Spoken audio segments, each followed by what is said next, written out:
Hello friends, welcome है एक नई वीडियो के साथ। मैं आपको यूपीएससी से रिलेटेड जो है क्वेश्चंस डिस्कस करने वाला हूँ। तो पूरा एक प्रैक्टिस सेट है, तो प्रैक्टिस सेट को मैं आपके सामने शेयर करने वाला हूँ।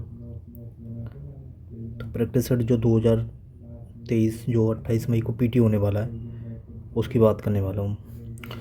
तो जैसे पहला क्वेश्चन जो दिया है उसकी एक्सप्लेनेशन के हिसाब से मैं आपको डिस्क्राइब करूँगा। तो अनुच्छेद अनुच्छेद 301 है। अनुच्छेद 301 क्या कहता है? अनुच्छेद 301 द्वारा गारंटीकृत, अनुच्छेद 103 द्वारा गारंटीकृत, आर्टिकल 301 द्वारा गारंटीकृत स्वतंत्रताएं संविधान के भाग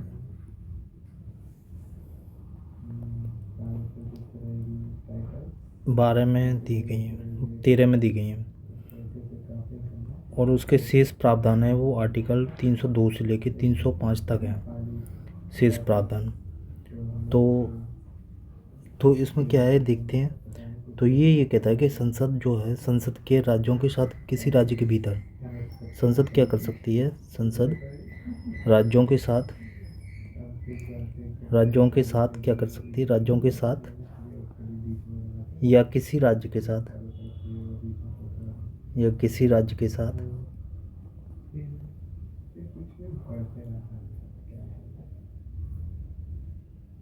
या राज्य के भीतर व्यापार, वाणिज्य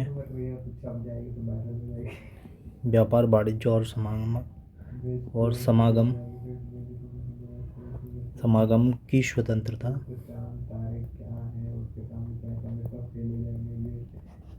स्वतंत्रता पर ऐसे निर्वचन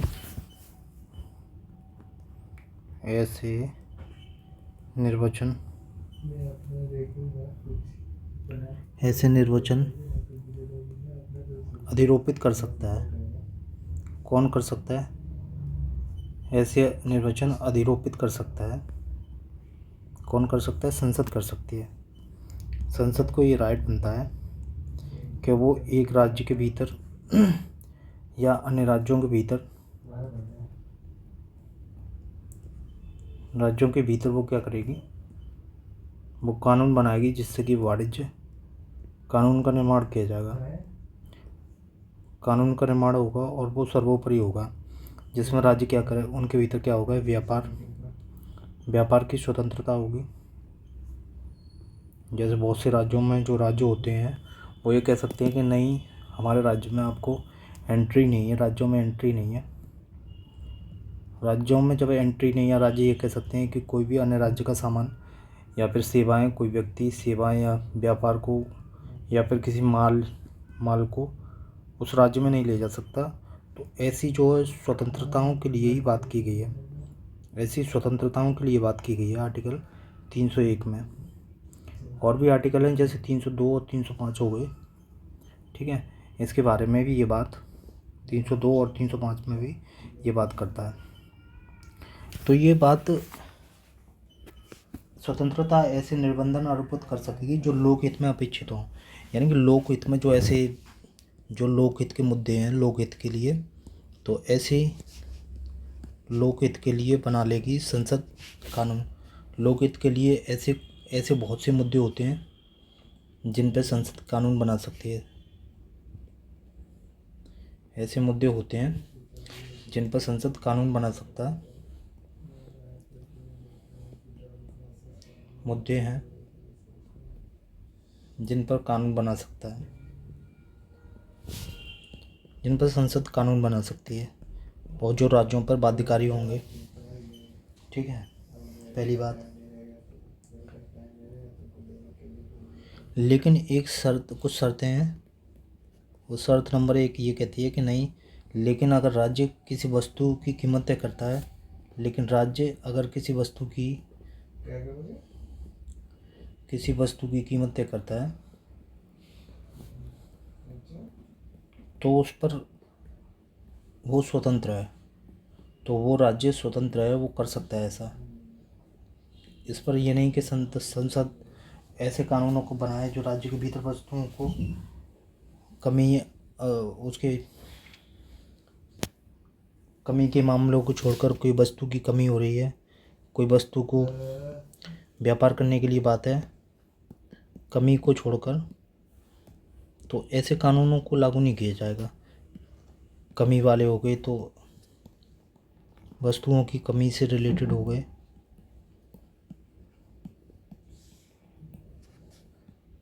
कमी को छोड़कर ऐसे कानूनों को लागू नहीं किया जाएगा। ये राज्यों का अधिकार होगा। दूसरी बात यह है कि संसद राज्य के ऊपर किसी दूसरे राज्य को वरीयता नहीं दे सकती। दूसरी बात यह है कि संसद किसी दूसरे राज्य को कानून बनाकर किसी दूसरे राज्य को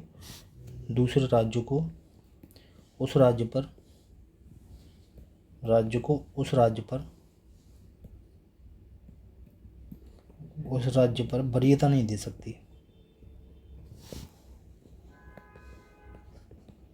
ये किसी भी राज्य के लिए, ये उसके लिए सुप्रीम पावर है कि संसद एक कानून बना दे कि किसी राज्य पर किसी अन्य राज्य को जो हस्तक्षेप करने का अधिकार होगा, ऐसा नहीं होगा। तो आर्टिकल 301 यही कहता है। 301 में जो आर्टिकल इस बारे में है वो वाणिज्य व्यापार की स्वतंत्रता से संबंधित है। और भी आर्टिकल है 302 और 305।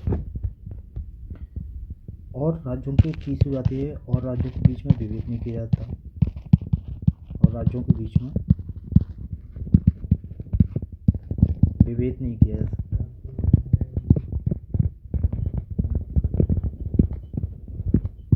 राज्यों के बीच में विभेद नहीं किया जा सकता, ये बात और महत्वपूर्ण है। नंबर 4 ये है कि किसी राज्य का विधानमंडल उस राज्य के साथ या उस राज्य के भीतर व्यापार और वाणिज्य और समागम की स्वतंत्रता पर, जैसे किसी राज्य का विधानमंडल उस राज्य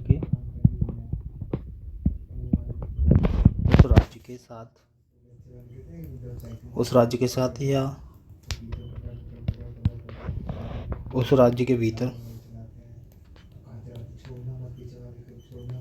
उस राज्य के भीतर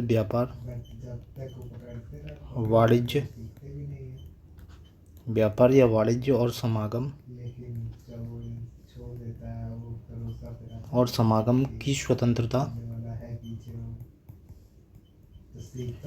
की स्वतंत्रता पर ऐसे युक्तियुक्त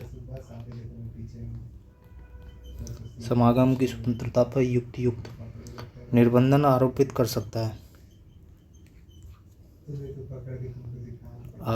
सकेगा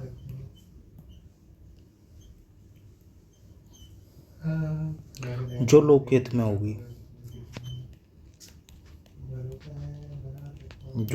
में हो। ऐसे कानूनों को किसी राज्य का विधानमंडल उस राज्य के साथ या उस राज्य के भीतर व्यापार, वाणिज्य या समागम की स्वतंत्रता पर ऐसे युक्तियुक्त निर्बंधन, मतलब कि ऐसे निर्बंधन या ऐसी रोक लगा सकेगा जो लोकहित में हो। ये बात आर्टिकल 301 में है। हालांकि उस उद्देश्य के लिए विधेयक राष्ट्रपति की, लेकिन जब ऐसा किया जाएगा तो एक विधेयक पारित किया जाएगा, एक विधेयक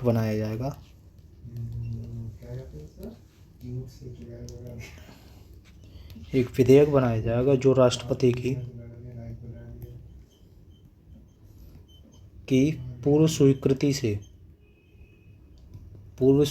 से पारित किया जाएगा।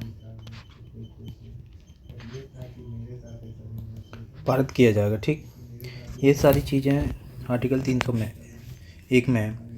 और इस उद्देश्य के लिए विधेयक राष्ट्रपति से पूर्व स्वीकृति से विधायिका में प्रस्तुत किया जाएगा। जब राष्ट्रपति उसकी स्वीकृति दे देंगे तभी ऐसा विधेयक विधानसभा में पारित किया जाएगा। और इसके अतिरिक्त राज्य विधानमंडल क्या करेगा, किसी राज्य के ऊपर, इसके अतिरिक्त राज्य विधानमंडल है, राज्य विधानमंडल है किसी राज्य के ऊपर, किसी राज्य के ऊपर, किसी राज्य के ऊपर, किसी राज्य के ऊपर दूसरे राज्य को वरीयता नहीं देगा। राज्य विधानमंडल किसी राज्य के ऊपर दूसरे राज्य को वरीयता नहीं प्रदान करेगा, वरीयता प्रदान नहीं करेगा, और ना ही राज्यों के बीच कोई विभेद करेगा, और ना ही राज्यों के बीच में कोई विभेद करेगा।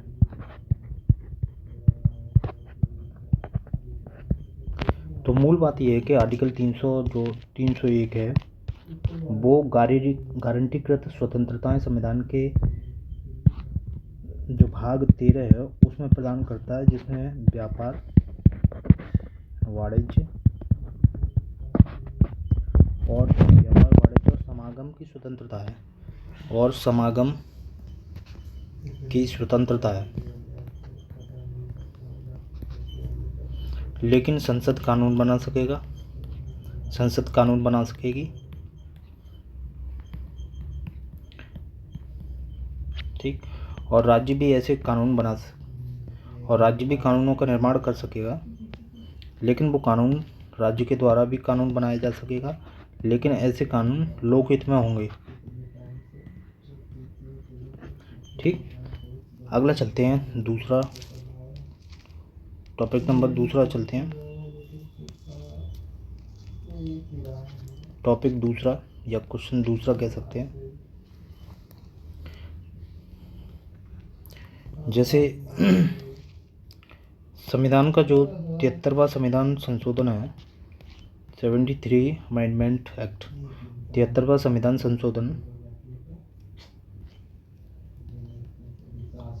संशोधन हुआ था।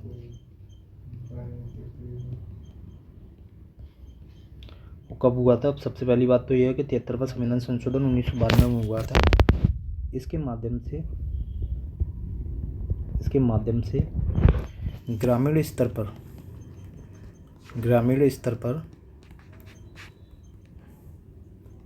स्थानीय शासन के जो ग्रामीण स्तर है, इस पे स्थानीय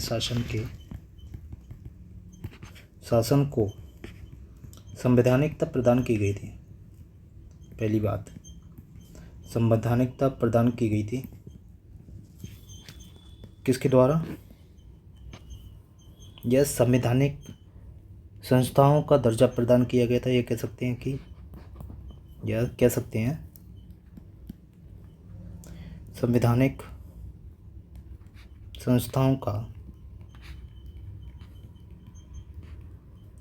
संस्थाओं का दर्जा प्रदान किया गया था। किसको प्रदान किया गया था? किसको किया गया था? स्थानीय शासन को। कब आया एक्ट? 1992 को। कौन सा एक्ट? 73वां संविधान संशोधन अधिनियम। ये मूल बात। नेक्स्ट इसमें महत्वपूर्ण बात ये थी कि इस अधिनियम ने भारत में जो ये अधिनियम आया है 73वां, इस अधिनियम ने भारत में लोकतांत्रिक विकेंद्रीकरण जो हुआ था, विकेंद्रीकरण की प्रक्रिया में एक नए अध्याय को जोड़ा, एक नए अध्याय की शुरुआत की।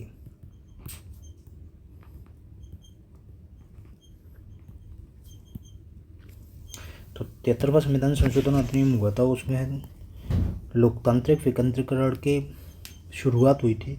कह सकते हैं एक नए अध्याय की शुरुआत हुई। और क्या हुआ था इस अधिनियम द्वारा, इस अधिनियम के माध्यम से भारत के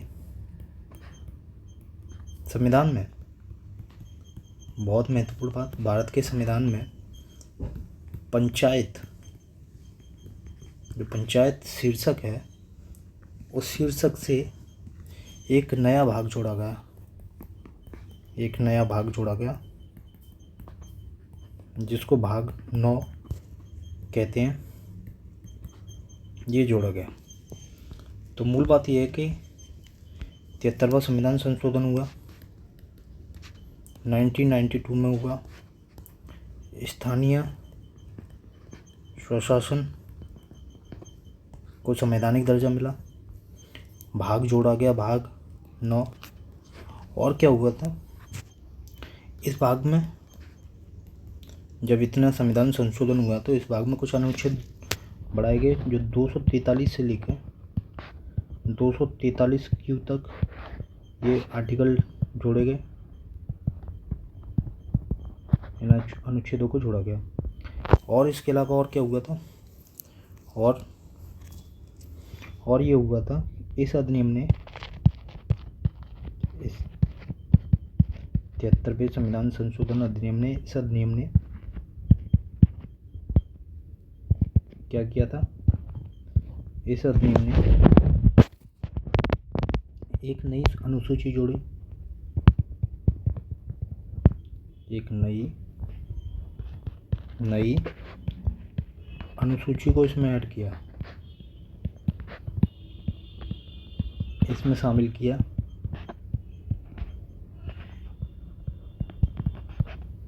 और वो अनुसूची थी 11वीं अनुसूची, 11वीं अनुसूची इसमें जोड़ी गई। और भी कुछ महत्वपूर्ण बातें हुई थी, जैसे इस संविधान संशोधन अधिनियम में 11वीं अनुसूची जुड़ गई और पंचायत के अंतर्गत 29 जो विषय जोड़े गए, 29 विषयों को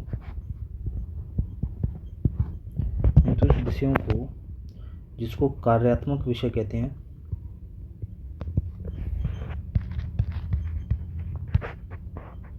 को जोड़ा गया। ये इसमें मूलभूत बातें होती हैं। अब प्रश्न आता है कि इस अधिनियम ने कुछ और कहीं पे भी चेंजिंग किया था, किसके द्वारा किया था? तो इस अधिनियम ने, ये 73वां संविधान संशोधन अधिनियम जो है इस अधिनियम ने संविधान के अनुच्छेद 40 जो नीति निर्देशक सिद्धांत से रिलेटेड है, उसको 40 को व्यवहारिक स्वरूप प्रदान किया।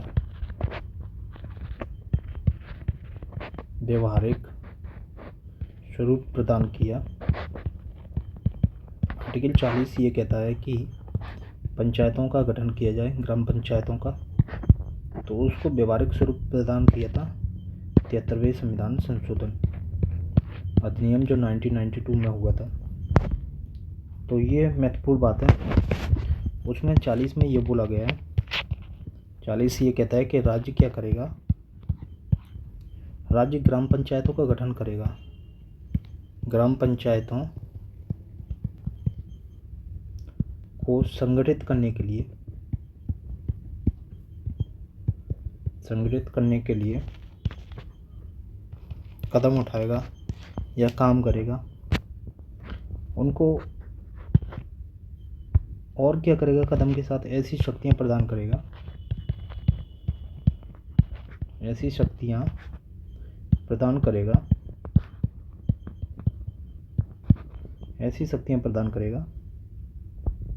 जो स्वायत्त शासन को बढ़ावा दे, जो स्वायत्त शासन को बढ़ावा प्रदान करे, ऐसे कार्य करेगा राज्य। ये मूलभूत बात थी। ये अधिनियम जो आया था, ये 2 भागों में या श्रेणियों में विभाजित था, कह सकते हैं। कि अधिनियम जो आया, दो श्रेणियों में विभाजित था। यह अधिनियम आया, कौन कौन सी श्रेणियाँ थी देखते हैं। 2 श्रेणियों में विभाजित था।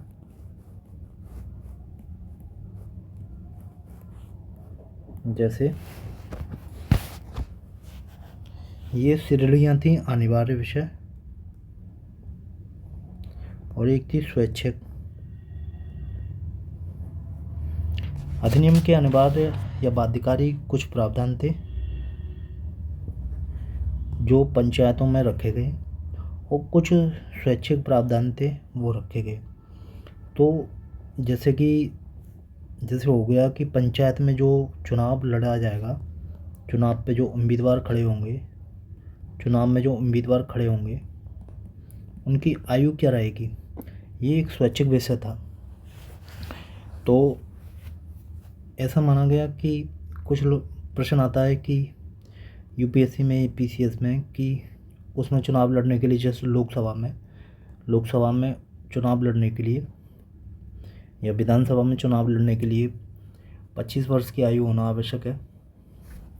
तो ये बात मानी गई कि नहीं, स्थानीय स्वशासन पे जो चुनाव होंगे वो 25 वर्ष की आयु नहीं, 21 वर्ष की जो आयु पूरी कर लेगा उसके लिए वो उम्मीदवार खड़ा हो सकता है। चुनाव में उम्मीदवारी उसकी पक्की मानी जाएगी, बन सकता है उम्मीदवार। ठीक, ये इसमें मूलभूत प्रश्न थे। तो अब जैसे 73वां संविधान संशोधन, इससे रिलेटेड अगर प्रश्न आता है तो ईजिली हो जाएगा। 2 टॉपिक हो गए, तो 2 टॉपिक में मैंने आपको बताया।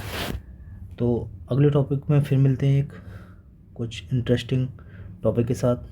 तब तक के लिए वीडियो को लाइक करें, शेयर करें। फिर मिलते हैं। Take care.